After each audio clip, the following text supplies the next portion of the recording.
Congress senior నేత జమ్మూ కశ్మీర్ మాజీ CM Ghulam Nabi Azad అస్వస్థతకు గురయ్యారు.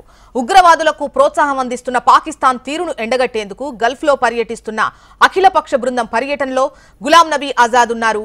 ఒక్కసారిగా ఆజాద్ అస్వస్థతకు లోనవడంతో సౌదీ అరేబియా రాజధాని రియాద్ ఆసుపత్రిలో చేర్పించారు. ప్రస్తుతం ఆయన పరిస్థితి నిలకడగా ఉన్నట్లు తెలుస్తోంది.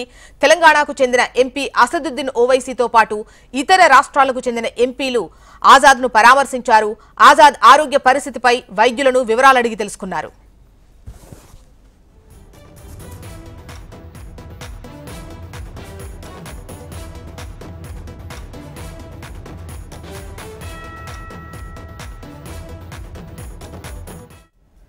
కాంగ్రెస్ సీనియర్ నేత జమ్మూ కశ్మీర్ మాజీ సీఎం గులాం నబీ ఆజాద్ అస్వస్థతకు గురయ్యారు. ఉగ్రవాదులకు ప్రోత్సాహం అందిస్తున్న పాకిస్తాన్ తీరును ఎండగట్టేందుకు గల్ఫ్ లో పర్యటిస్తున్న అఖిలపక్ష బృందం పర్యటనలో గులాం నబీ ఆజాద్ ఉన్నారు. అయితే ఒక్కసారిగా ఆజాద్ అస్వస్థతకు లోనవడంతో సౌదీ అరేబియా రాజధాని రియాద్ ఆసుపత్రిలో ఆయన్ను జాయిన్ చేశారు. ప్రస్తుతం ఆయన పరిస్థితి నిలకడగా ఉంది. తెలంగాణకు చెందిన ఎంపీ అసదుద్దీన్ ఓవైసీతో పాటు ఇతర రాష్ట్రాలకు చెందిన ఎంపీలు ఆజాద్ ను పరామర్శించారు. ఆజాద్ ఆరోగ్య పరిస్థితిపై వైద్యులను వివరాలు అడిగి తెలుసుకున్నారు.